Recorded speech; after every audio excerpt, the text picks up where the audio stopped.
제가 몇 년 전에는 굉장히 화가 났던 일이 하나 있었습니다. 갑자기 설교 중에 그런 얘기로 시작을 하는데, 왜냐하면 있던 사람들에게 배신을 당해서 너무 화가 났었습니다. 그래서 가만히 있으면 도저히 견딜 수가 없어서 화가 나는 생각에 계속해서 화가 나서 결국에는 어떻게 했냐면, 제가 뭐 하겠습니까? 결국 성경 크게 읽고 그 다음에 또 기도했습니다. 제가 이렇게 기도했습니다. 하나님, 어떻게 이럴 수가 있습니까? 하나님, 어떻게 이런 사람들이 있을 수가 있습니까? 그렇게 계속해서 기도했는데, 기도하다가 보니까 조금 마음이 진정이 됐는데요, 그러고 나니까 하나님의 음성이 들리기 시작했습니다. 제 마음속에 들려오는 하나님의 음성은 이것이었습니다. 야, 너 회개해라. 회개해라. 저는 그 응답을 듣고 이렇게 기도했습니다. 아니, 배신을 당한 건 전데 제가 왜 회개합니까? 잘못은 다른 사람이 하고 회개는 제가 합니까? 하나님, 그 사람들을 회개시키는 게 하나님 일 아닙니까? 이렇게 제가 기도를 했더니 하나님께서 제게 깨닫게 해주시는 것은, 그 사람의 잘못은 하나님께서 그 사람에게 직접 물으실 것이다.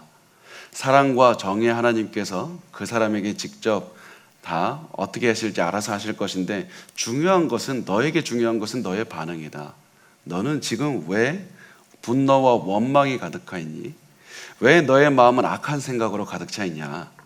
너는 어떤 상황이 있든지 하나님의 뜻대로 살면 하나님께서 가장 좋은 길로 인도하실 것이다. 너 그러니까 하나님을 믿고 분노를 버리고 너의 마음속에 가득 차 있던 그 분노의 마음에 회개하는 마음을 가져야 된다. 지금 회개 기도를 하라. 그런 마음 때문에 제가 회개 기도를 했던 기억이 있습니다. 제가 그 기억을 가지고 있으면서 회개 기도를 하면서 한 가지 깨닫게 된 것이 있습니다. 깨닫게 된 것은 눈에 보이는 게 전부가 아니다.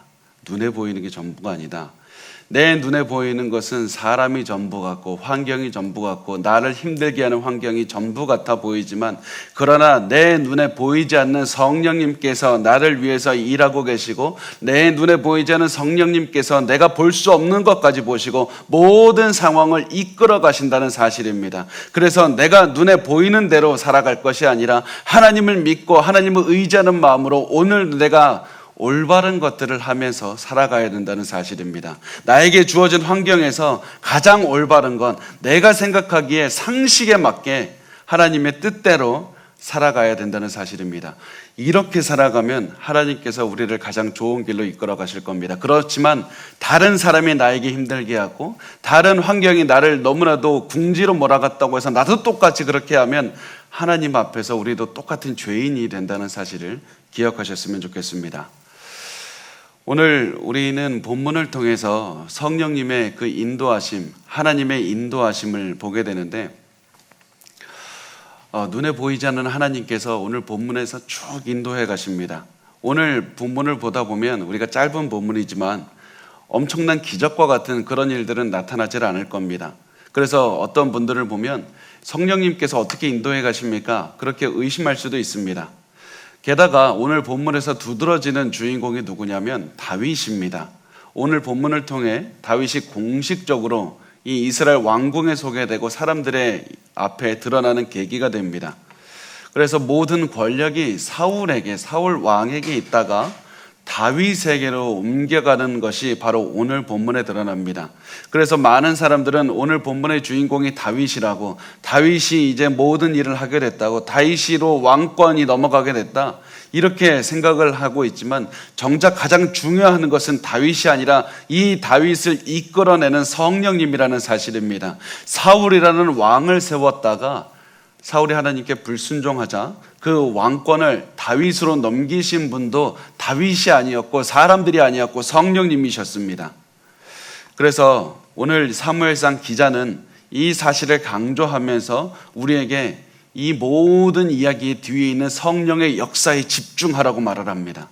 아무도 예상할 수 없었고 아무도 조작할 수 없는 이 모든 역사의 큰 그릇을, 큰 흐름을 인도하고 계시는 분은 어떤 위대한 인물이 아니라 성령입니다. 성령님을 바라보라. 성령님을 생각하라. 그래서 우리가 이 말씀을 나누면서 다른 것이 아니라 내 인생에는 성령님께서 역사하시는 것을 나는 믿고 있는가? 나는 내 인생이 어렵다고 해서 내가 하나님을 원망하면서 하나님 두렵습니다, 이런 기도는 했지만 하나님께서 보이지 않는 곳에서 나를 위해서 일하고 계시다는 그 사실을 믿고 내가 오늘도 살아가고 있는가, 그 사실을 우리가 생각하고 우리의 삶을 돌아보면서 오늘 말씀을 같이 나누었으면 좋겠습니다. 하나님께서 우리의 삶을 이끄신다는 그 증거를 오늘 말씀을 통해서 발견했으면 좋겠습니다. 자, 오늘 말씀은 이렇게 시작을 합니다. 사무엘상 16장 13절과 14절 말씀을 우리 같이 읽겠습니다. 시작. 사무엘이 기름 뿔병을 가져다가 그의 형제 중에서 그에게 부었더니 이날 이후로 다윗이 여호와의 영에 크게 감동되니라. 사무엘이 떠나서 라마로 가니라. 여호와의 영이 사울에게서 떠나고 여호와께서 부르시는 악령이 그를 번뇌하게 한지라.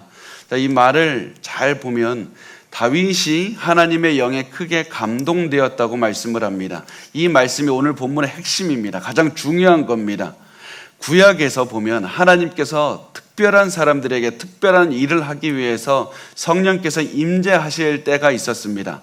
그래서 오늘 본문에서 성령께서 다윗에게 임재하셨다 이 말씀을 보면 이제 다윗에게 능력을 주셔서 앞으로 다윗이 특별하고 중요한 일들을 맡기신다, 이 사실을 우리가 알 수 있습니다.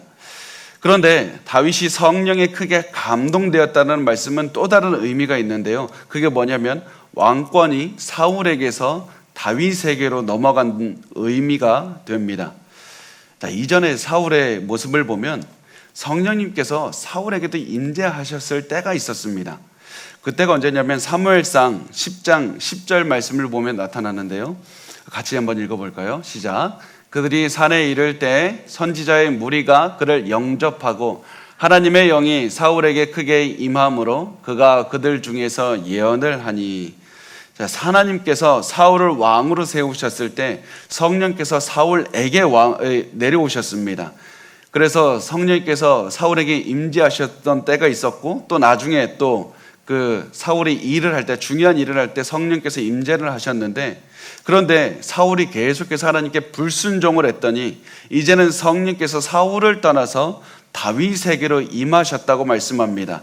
왕권이 사울에게서 다윗에게로 옮겨갔다는 말씀입니다. 아무리 사울이 왕으로 살고 있어도 이제는 하나님께서 사울을 왕으로 인정하지 않으시고 다윗을 왕으로 인정하시겠다는 그런 말씀입니다. 게다가 중요한 말씀이 무엇이냐면 이날 이후로라고 하는 말씀입니다. 오늘 말씀에 보면 이날 이후로 다윗이 여호와의 영에 크게 감동되니라. 이날 이후로부터 계속해서 성령께서 다윗을 떠나지 않았다는 말씀입니다. 다윗은 계속해서 성령과 함께 있었습니다. 그래서 앞으로 다윗에게 일어나는 모든 일들은 다윗의 능력으로 이룬 것이 아니라 성령 때문에 가능한 것이라는 사실을 기억하라. 성령이 하신 것이다. 다윗이 하는 모든 일은 다윗의 능력으로 이룬 것이 아니라 성령께서 이루어 주신 것이다. 다윗의 인생에서 가장 중요한 것은 다윗의 능력도 아니고 매력도 아니고 성령의 임재, 이 사건이 가장 중요했다는 사실을 오늘 본문을 통해서 강조하고 있었습니다. 그리고 이 사실은 다윗 자신도 굉장히 잘 알고 있었습니다.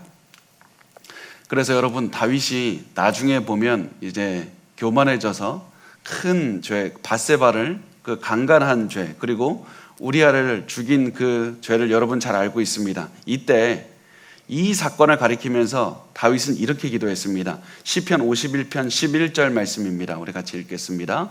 나를 주 앞에서 쫓아내지 마시며 주의 성령을 내게 거두지 마소서. 사실 다윗이 밧세바를 강간했다는 거 엄청나게 큰 죄입니다. 그의 남편을 살해했다는 거 엄청나게 큰 죄입니다. 어떻게 보면 사울이 저지른 죄보다도 더 큰 죄입니다. 그럼에도 불구하고 성령은 사울은 떠났지만 다윗은 떠나질 않았습니다. 왜냐하면 이 두 사람이 죄를 지은 그 반응이 달랐기 때문입니다.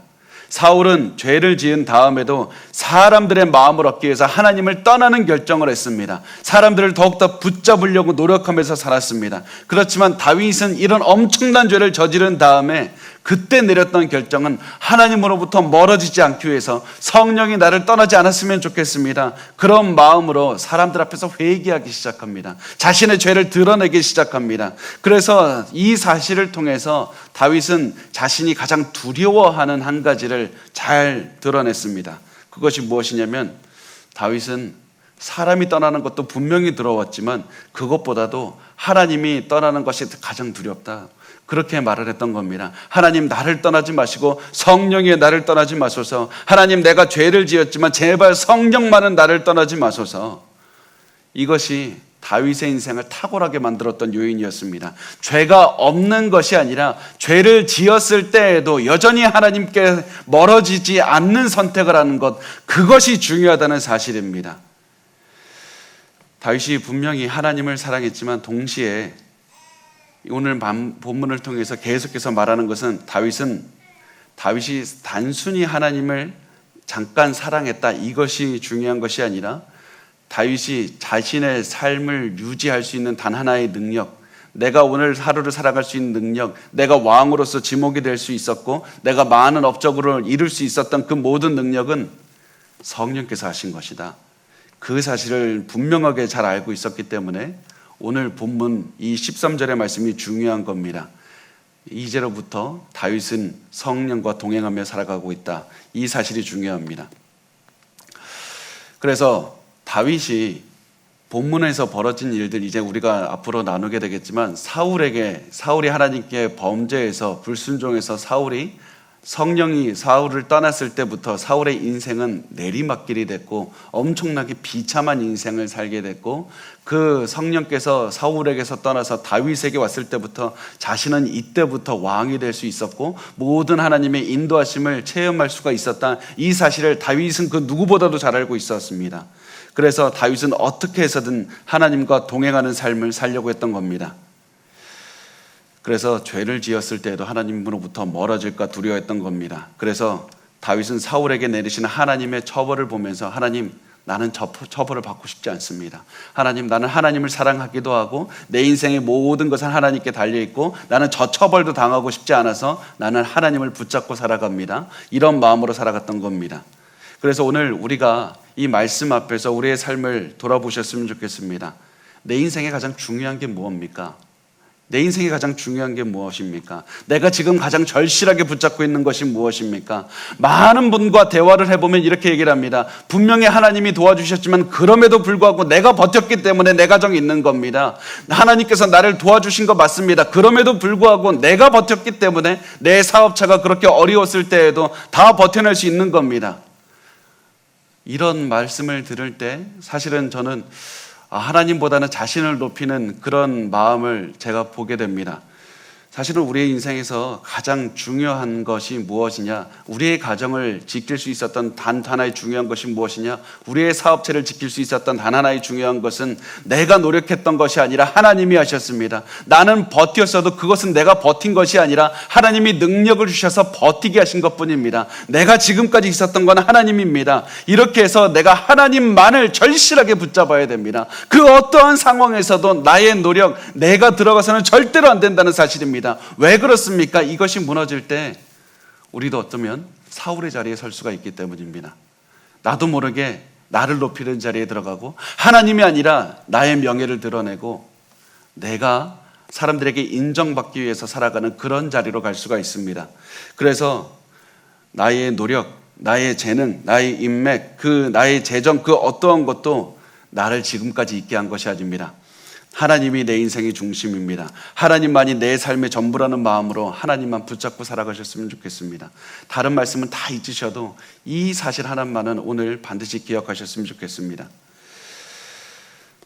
분명히 여러분, 반드시 또 한 가지 드리고 싶은 말씀은 우리도 하나님 중심으로 살다가 다윗처럼 죄를 지을 수가 있다는 사실입니다.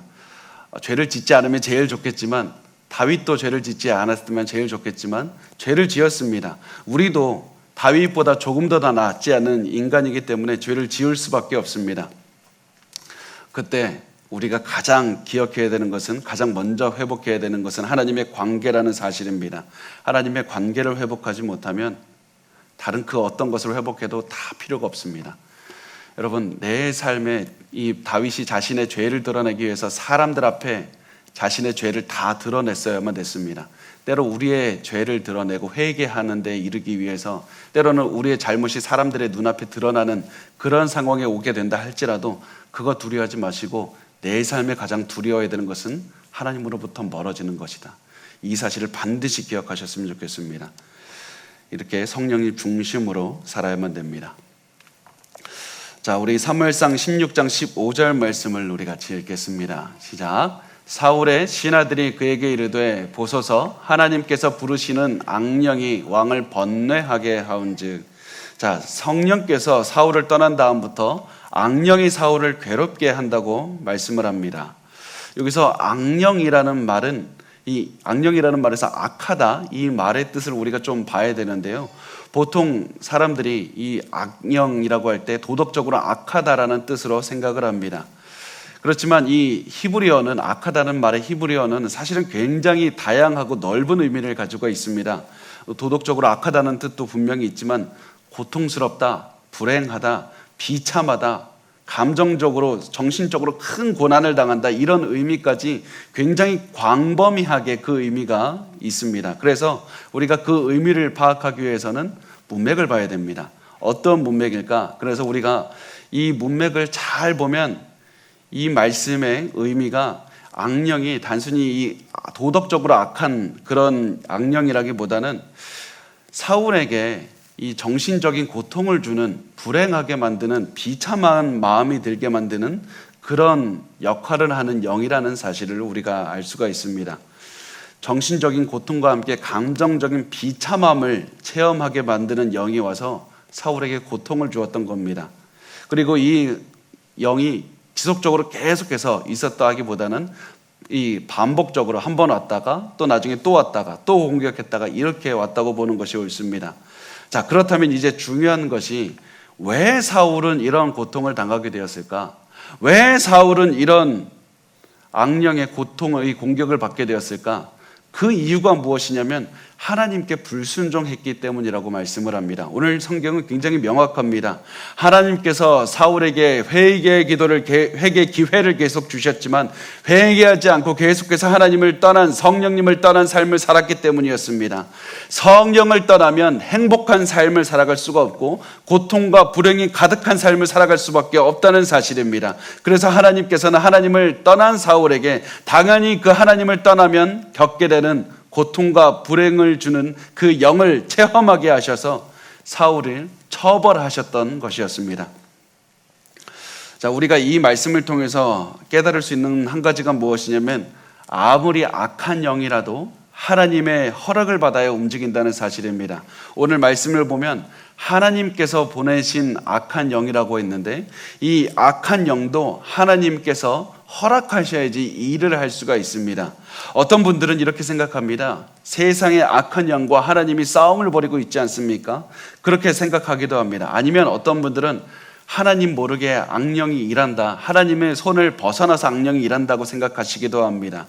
그런데 성경을 보면 그 어떠한 악한 영도 하나님 모르게 일할 수 없고 하나님의 허락 없이 일할 수 없습니다. 하나님의 허락하심 안에서만 일할 수 있습니다. 분명히 악한 영이 하나님의 반대에서 일을 할 때에도 하나님의 허락 안에서 일하신다는 겁니다. 왜 그렇다면 하나님께서 그런 악한 일을 허락하시는가? 왜 악한 영이 일하는 것을 허락하시는가? 그 이유는 그 일을 통해서 하나님의 선하심을 이루어 가시기 위해서라는 사실입니다. 악한 영을 통해서 하나님의 선하심을 이루어 가십니다. 그래서 우리가 잘 알듯이 그 요셉이 나중에 형제들에게 이렇게 얘기하지 않습니까? 당신들은 악을 원했지만 하나님께서 그것을 바꾸어서 선으로 내 삶에 이루어셨습니다. 하나님께서는 악한 모든 계획을 통해서 오히려 선을 만들어내시고 악한 고난을 통해서 모든 선한 값진 것들을 만들어내신다는 사실입니다. 그런데 사실 저도 모를 때가 많이 있습니다. 성도분들이 목사님 왜 나는 이런 고통을 겪습니까? 저도 잘 모르겠습니다. 왜 2차 세계대전 때 600만 명의 유대인이 죽었어야 되는지 저도 잘 모르겠고 또 일제시대 때나 그렇게 많은 사람들이 고통을 당하고 죽어야 되는지 저도 잘 모르겠습니다. 그렇지만 제가 아는 한 가지는 무엇이냐면 하나님은 반드시 선을 이루시는 분이라는 사실입니다. 하나님께서 악을 허락하셨다면 반드시 그 악을 통해서 선을 이루셨다. 하나님께서 내 삶에 고통을 허락하셨다면 그 고통을 허락하신 하나님께서 반드시 선을 이루실 것이다. 저는 그 사실 하나는 완벽하게 알고 있습니다. 그래서 여러분의 삶에 고통이 오고 고난이 올 때 하나님께서 내 삶에 고통을 허락하셨다는 사실을 기억하셨으면 좋겠습니다. 그리고 내 삶의 고통을 통해서 내가 하나님께서 원하시는 것이 무엇인가? 하나님께서 내가 이 시간에 어떠한 반응을 보이기를 원하시는가? 내가 혹시 잘못된 것을 깨닫게 하신다면 그 잘못을 하나님 회개하기를 원합니다. 혹은 내가 아무것도 잘못한 것이 없는데 고통이 왔다. 그래서 내가 인내하기를 원하신다면 그냥 내가 인내하면 되는 겁니다. 그래서 고난이 오고 내 삶에 안 좋은 일이 벌어질 때 우리가 해야 되는 것은 하나님의 뜻을 깨닫고 하나님의 뜻대로 살아가는 것밖에 없습니다. 그러면 모든 악을 하나님께서 악을 통해서 선을 이루신다는 사실입니다. 그래서 사울도 자신에게 악한 영이 찾아왔고 자신에게 번뇌가 찾아왔을 때 이렇게 질문했었어야만 됐습니다. 하나님은 왜 나에게 이 고통을 허락하셨을까? 하나님은 왜 나에게 악령이 오도록 하셨을까? 하나님은 왜 나에게 이런 일이 벌어지게 하셨습니까? 그렇게 기도하고 자신의 죄를 깨닫고 회개했었어야만 됐습니다. 하나님, 내가 잘못해서 이런 고통을 주셨으니 이제는 내가 회개합니다. 그런데 사울은 기도하지 않았고 질문하지 않았고 그 누구의 도움도 구하지 않았습니다. 오히려 도움이 필요하다고 말한 것은 사울이 아니라 주변의 신하들이었습니다. 주변의 어린 신하들이 도움을 주었습니다. 그래서 사울은 계속해서 고난을 당하면서 살아가게 됩니다. 여러분, 우리가 우리의 삶에 반드시 고난이 왔을 때 하나님, 내 삶에 왜 고난이 왔습니까? 원망할 것이 아니라 하나님, 내가 이 삶에서 이 고난 속에서 어떠한 반응을 보이기를 원하십니까? 이 질문을 하셔야 됩니다. 그리고서는 가장 선하게 살아가십시오. 가장 그리스도의 상식대로 살아가시기 바랍니다. 성경에서 말씀한 그대로 살아가시기 바랍니다. 이렇게 살아가려고 했을 때 우리의 마음에 드는 생각이 이겁니다. 그렇지만 내가 그렇게 살면 내가 바보같이 당하는 것 아닙니까? 내가 너무 바보같이 사는 것 아닙니까? 그렇지 않습니다. 그것이 바로 세상이 주는 생각이고 하나님에 대한 의심입니다. 하나님께서는 우리의 선을 통해서 하나님의 뜻을 이루어 가신다는 그 사실을 기억하시고 때로는 우리가 이 땅에서 보상을 받지 못하더라도 하늘의 보상이 기다린다는 사실을 기억하고 오늘 또다시 우리가 최선을 다해서 살아가기만 하면 됩니다. 자, 이제 성령께서 이 사울의 불순종을 통해서 이 성령께서 이 사울에게 이 악령을 통해서 처벌을 하셨는데 성령께서 악령이 일하도록 허락하셔서 이 사울을 처벌하신 것만이 전부는 아니었습니다. 성령께서는 오늘 말씀을 통해서 한 가지를 더 이루어셨는데 그것이 무엇이냐면 이 고난의 상황을 통해서 다윗이 공식적으로 등장하는 계기로 만드셨다는 사실입니다. 사울의 고통을 완화하기 위해서 성령님께서는 주변 신하들의 마음을 사용하셨고 또 환경을 사용하셨습니다. 그래서 다윗이 등장하도록 만드셨습니다. 이것을 통해서 모든 일을 이루어 가시는 분, 모든 역사를 이루어 가시는 분, 우리 모든 각자의 삶을 이루어 가시고 가장 선한 길로 인도하시는 분은 성령님이다. 사울이 아무리 사람들을 두려워해서 하나님께 불순종했어도 하나님을 떠났어도 사람들을 따라갔어도 그 사울도 하나님은 막을 수는 없다는 사실입니다. 하나님은 하나님의 뜻을 이루신다. 그 사실을 오늘 본문은 말씀을 하고 있습니다. 그래서 주변 신하들이 이렇게 사울에게 건의를 합니다. 하나님께서 부리시는 악령이 왕을 번뇌하게 하고 있습니다. 여기서 번뇌한다는 말은 극도로 불안해한다는 말입니다. 너무나도 불안한 감정에서 너무나도 힘들어한다는 그런 의미가 됩니다. 그래서 이 신하들은 왕이 너무나도 불안해하고 있으니까 그 해결 방안으로 한 가지를 건의합니다. 우리 사무엘상 16장 16절에서 17절 말씀 우리 같이 읽겠습니다. 시작. 원하건대 우리 주께서는 당신 앞에서 모시는 신하들에게 명령하여 수금을 잘 타는 사람을 구하게 하소서. 하나님께서 부리시는 악령이 왕에게 이를 때 그가 손으로 타면 왕이 나으시리이다 하는지라. 사울이 신하에게 이르되 나를 위하여 잘 타는 사람을 구하여 내게로 데려오라 하니. 자, 신하들이 악기를 잘하는 사람을 구해오자고 합니다. 이 이유가 두 가지가 있는데요. 첫 번째가 뭐냐면 기분 전환하기 위해서입니다.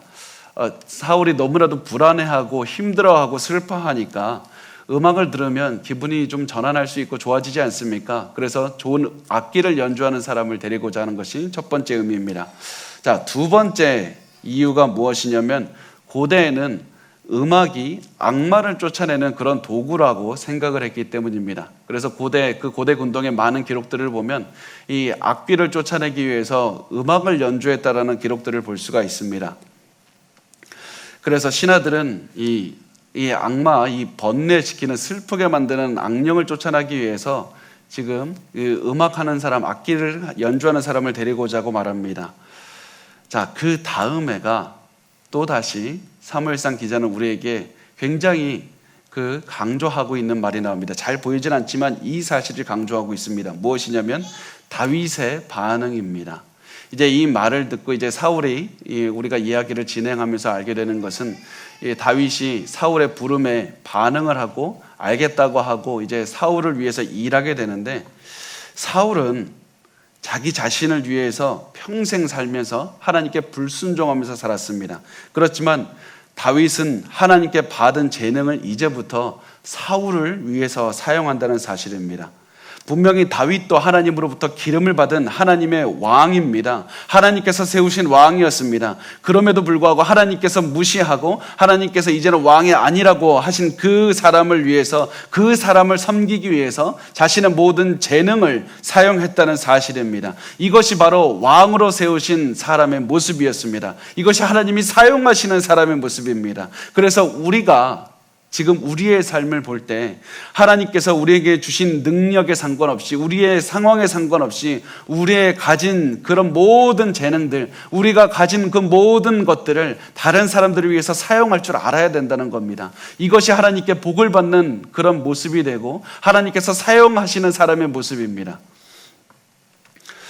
우리 앞에 무엇을 필요로 할까?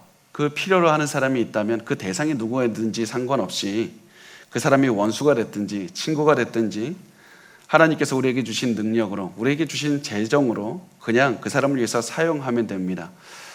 제가 굉장히 존경하는 저희 교수님 중에 스튜어트 교수님이라고 이제 계시는데요. 그 구약학의 대가십니다. 그런데 그분께서 사랑을, 성경에서 말하는 사랑은 이런 것이다 하고 한마디로 정의를 내린 것이 있었는데, 사랑은 무엇이냐? 성경에서 말하는 사랑은 상대방이 받아야 할 것을 주는 것이다. 이게 성경에서 말하는 사랑이다. 이렇게 요약한 적이 있습니다. 저는 그 말을 굉장히 오래전에 들었음에도 불구하고 잘 기억을 하고 있는데, 왜냐하면 그 말이 맞기 때문입니다. 하나님께서 너의 원수를 너 자신처럼 사랑하라고 하신 것은 원수에게 필요한 것이 있으면 주라는 겁니다. 너가 만약에 배고플 때 먹을 것이 있지 않느냐? 먹지 않느냐? 원수가 배고플 때 그 사람에게 먹을 것을 주라. 너가 아플 때 약을 먹지 않는가? 원수가, 너가 너무나도 싫어하는 사람이 약이 필요하면 그 사람에게 약을 주라. 그렇게 해서 사랑을 베풀라는 것입니다. 그래서 우리가 지금 우리에게 주어진 것이 무엇이든지, 상대방이 무엇이든지 상관하지 말고 하나님께서 우리에게 주신 것으로 베풀면서 살아가셨으면 좋겠습니다. 그것이 바로 하나님께서 우리에게 바라시는 모습입니다.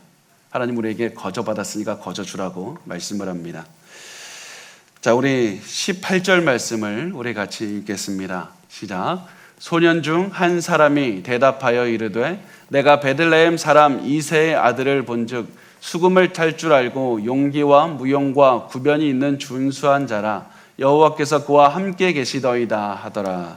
자, 사울을 섬기던 한 소년이 다윗을 추천합니다. 다윗은 말도 잘하고요, 음악도 잘하는 사람입니다.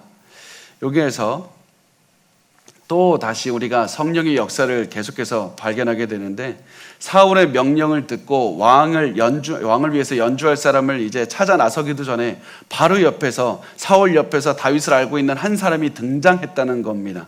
어떻게 이 사람이 다윗을 알 수가 있었을까? 어떻게 다윗을 아는 사람이 사울의 궁전에서 바로 옆에 일하면서 사울이 그 왕을 그 사람을 찾는 팀을 꾸리기도 전에 어떻게 바로 옆에서 이렇게 이야기할 수 있었을까? 그리고 어떻게 다윗을 안다 할지라도 다윗의 재능을 너무나도 잘할 수가 있었을까? 이 모든 질문에 대한 대답을 우리는 잘 알고 있습니다. 그것은 성령님이 모든 것을 인도하고 계셨다는 사실입니다. 성령께서 모든 것을 인도하고 계셨습니다. 기름 부음 받은 다윗이 왕궁에 들어가야 되고 사람들 앞에 드러나야 되는 방법을 도저히 알지를 못했습니다. 그래서 아마 다윗은 가만히 있었을 겁니다. 그렇지만 하나님께서는 하나님의 방식으로 모든 일을 이루어가고 계셨습니다.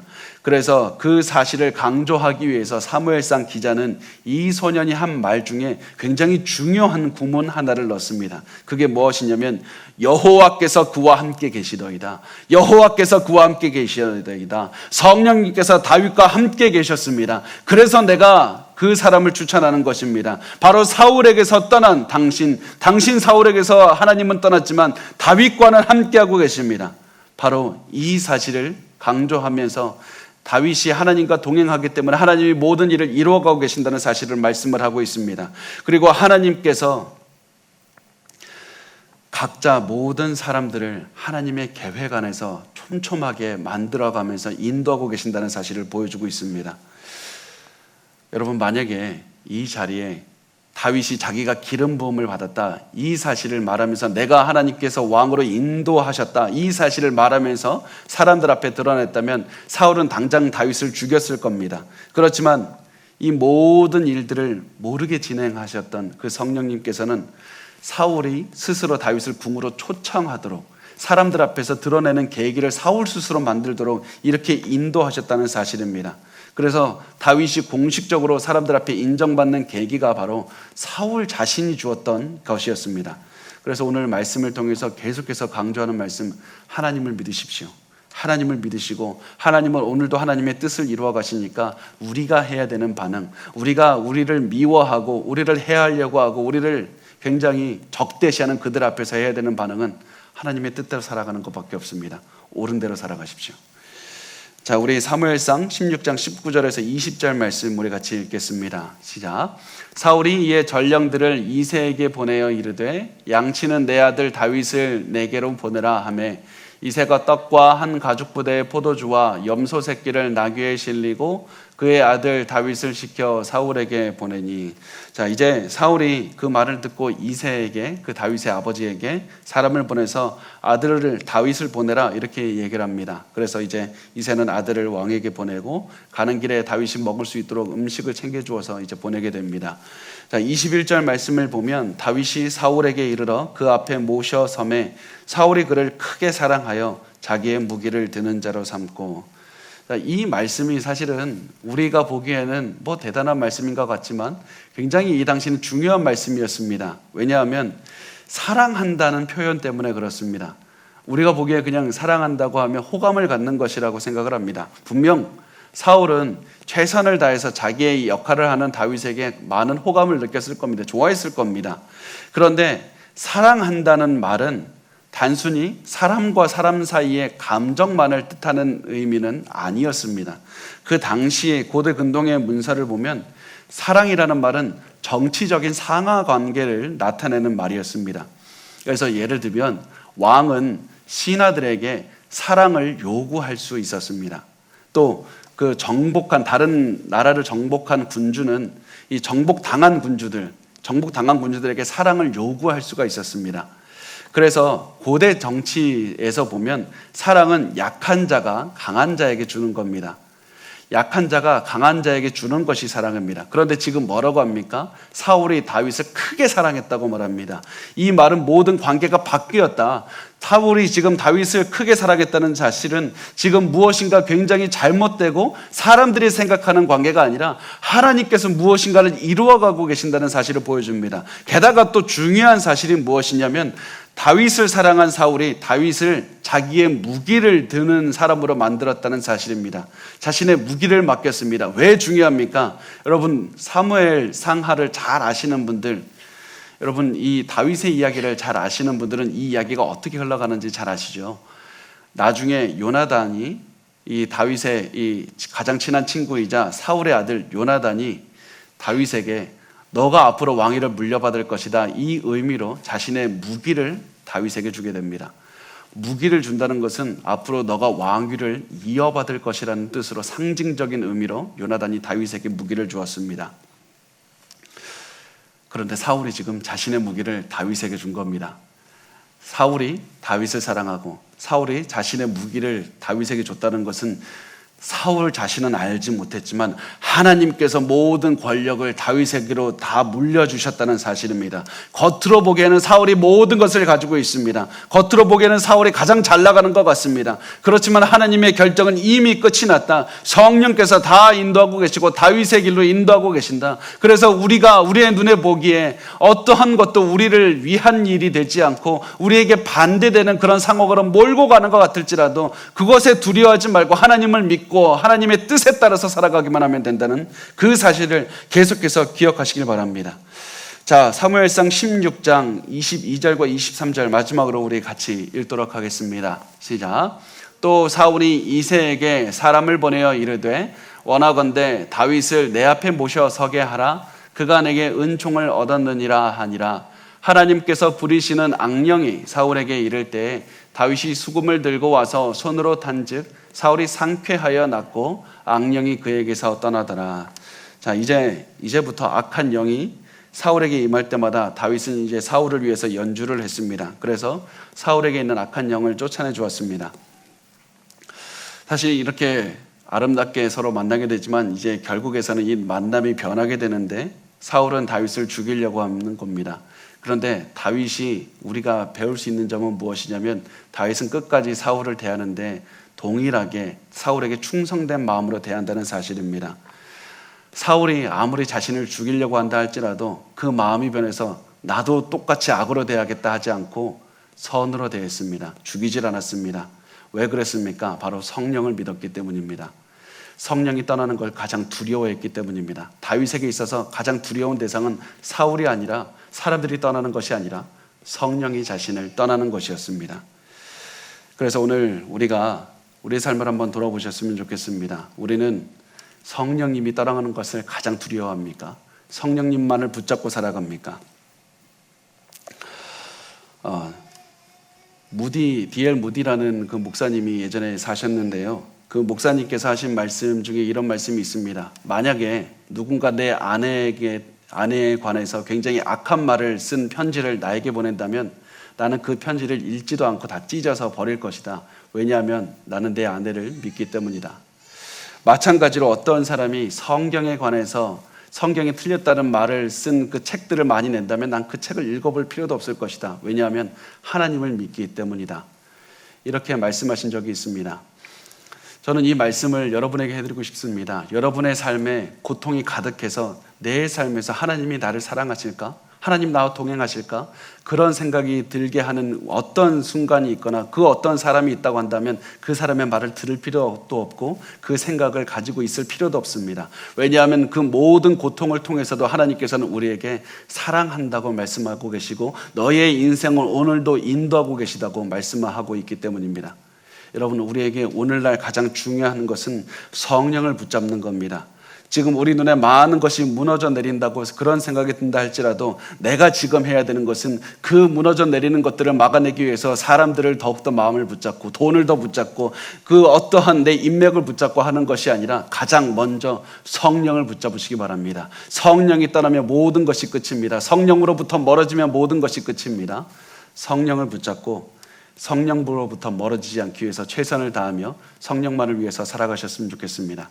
하나님께서 여러분의 삶을 인도하십니다.